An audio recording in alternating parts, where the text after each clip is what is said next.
Welcome back to the channel. It's time to celebrate the very best comic books that we got released this week. We've got some good indie stuff. DC had another good week. Marvel, not so much, but we do have a recommendation for them. And we do have Drew from Comics Lee here to talk with us about it. How you doing, Drew? I am doing fantastic, Wes. Congratulations on the success of the Kickstarter campaign. Thank you. Yeah, we have 11 days to go. It's a very, very short campaign. We're already at 41,000, almost 42K in 14 hours. This is nuts, guys. Do not miss out on this.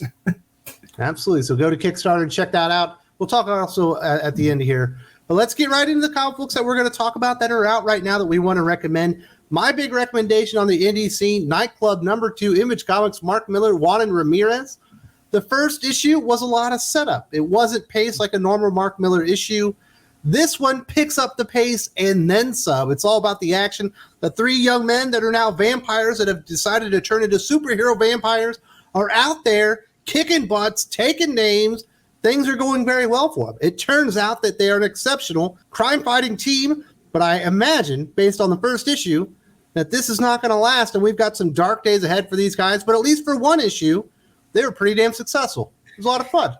Yeah, that's the one word that describes this issue best. It's fun. I would say I compared this is the Teen Wolf issue of the series, where you got them car surfing, you got them playing basketball. It's a lot like Teen Wolf. They're having fun right now. But like you said, Mark Millar is a terrific writer, and I expect, it's going to take some dark turns, and I cannot wait for those. But at the same time, right now, I'm having fun reading this. And it's $1.99, Wes. $1.99.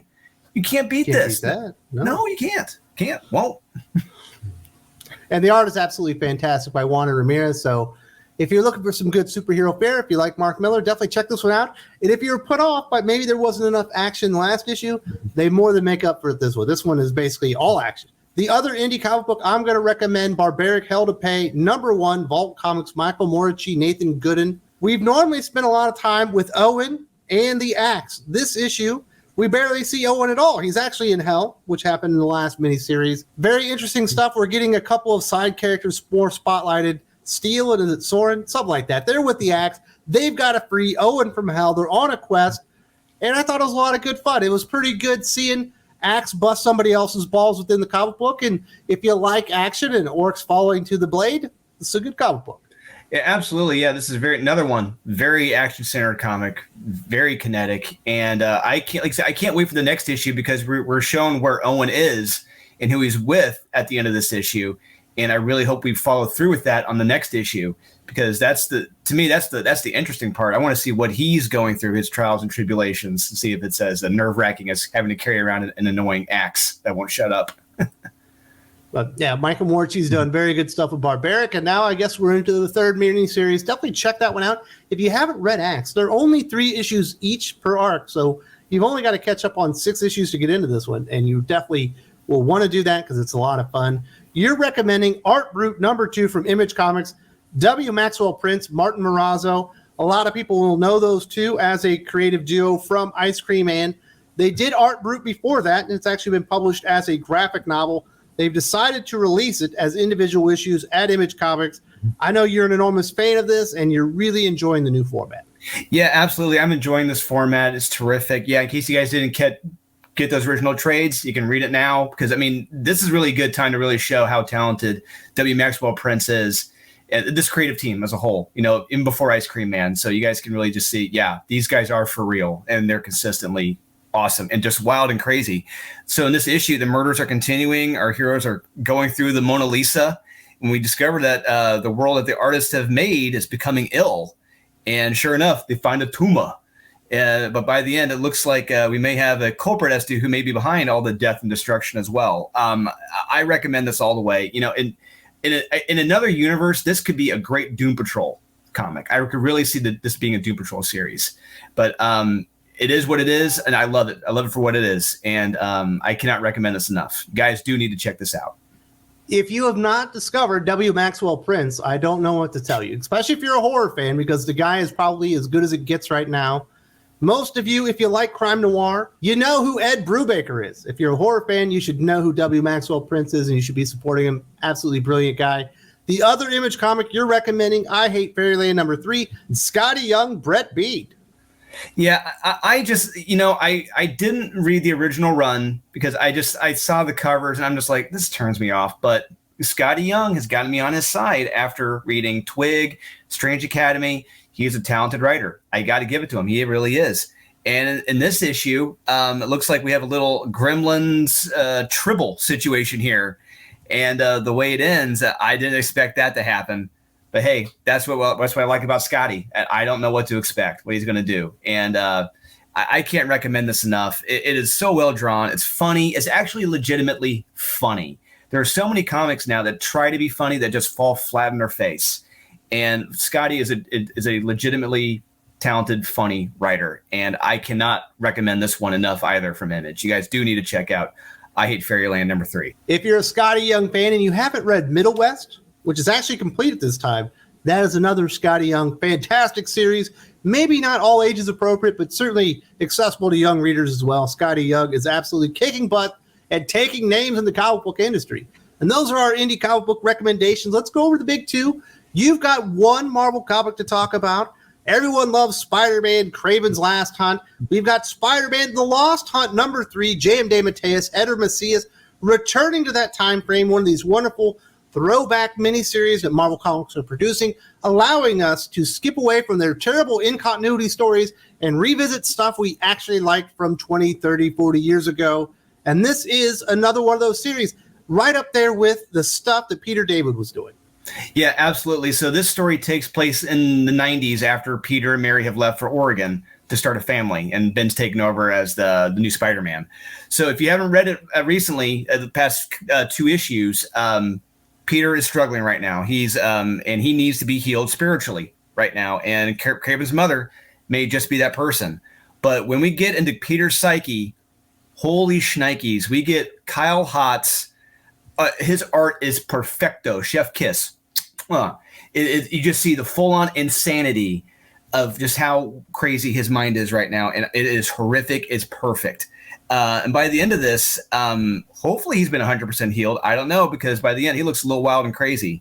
But I love this series, and this is arguably the best Spider-Man series right now. Let me say one more thing. If you're reading the main Spider-Man series right now and the Dark Web Clown Show, you're loving it, you may not like this because, one, this is quality storytelling, and I don't know what to do in that case.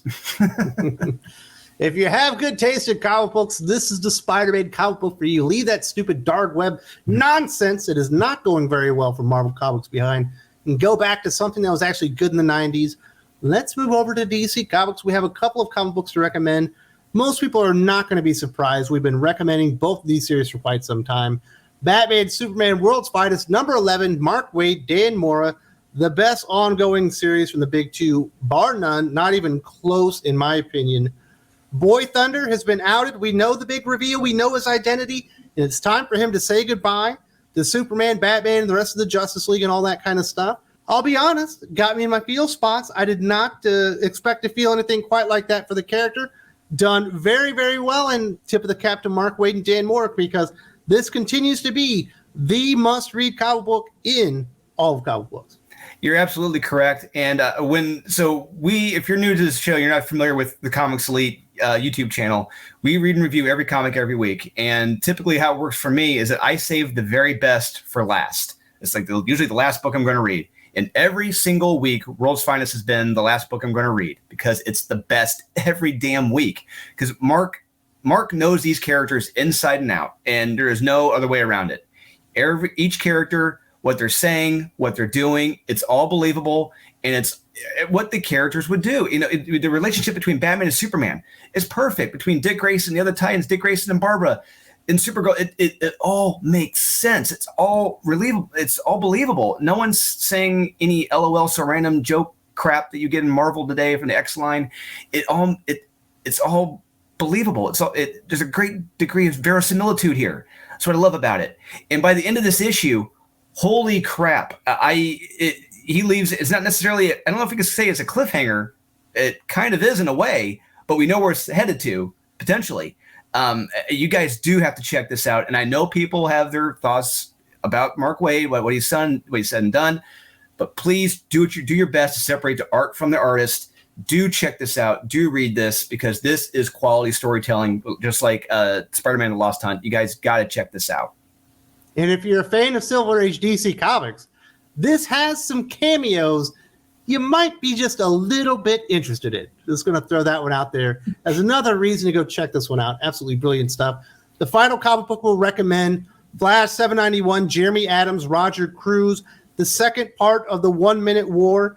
Definitely focusing more on the family here. I'm still enjoying that. We're getting all the Flashes together. They finally realized what has happened. The Fraction are here. They slow down time. They're going to try and take over the Earth.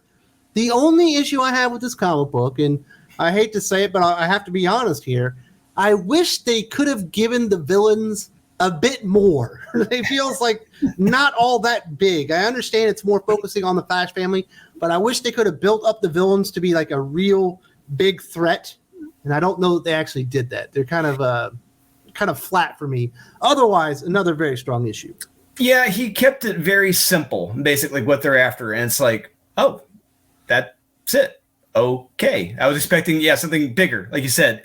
But maybe that's what I don't know if that's what he's going for, to keep it simple for everyone to follow. It's easy to understand. Sure. Why not? I'll take it over Dark Crisis. I'll say that.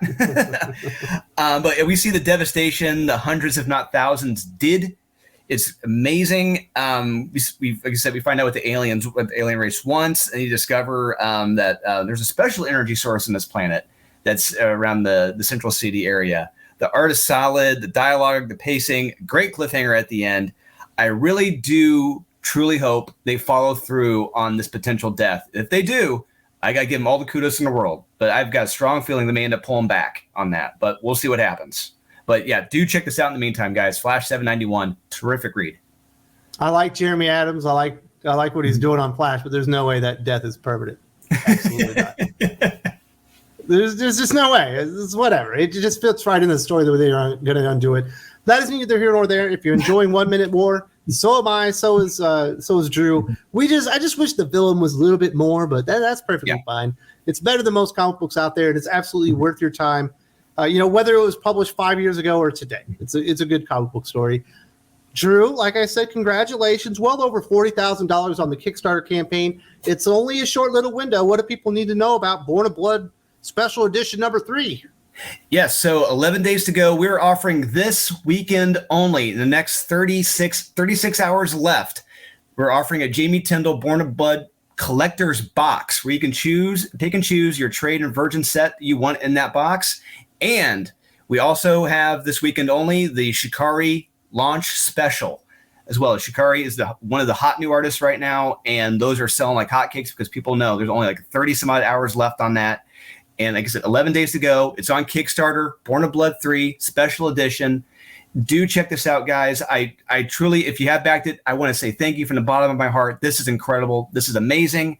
Let's get this to 50K by the end of the weekend, guys. Please, we can do this. We were just talking about Jeremy Adams and his Flash run, and it's unfortunate that DC Comics has only discovered really one good writer in the past 36 months or so. It is Jeremy Adams. And it's also unfortunate. It appears, from the words that I got, and this stuff you can put in the bank, he is getting royally screwed over, and he's not likely long for this Flash run. I explained it all right here, how he's getting hosed by DC Comics. If you don't see the video here, there's also a link in the video description.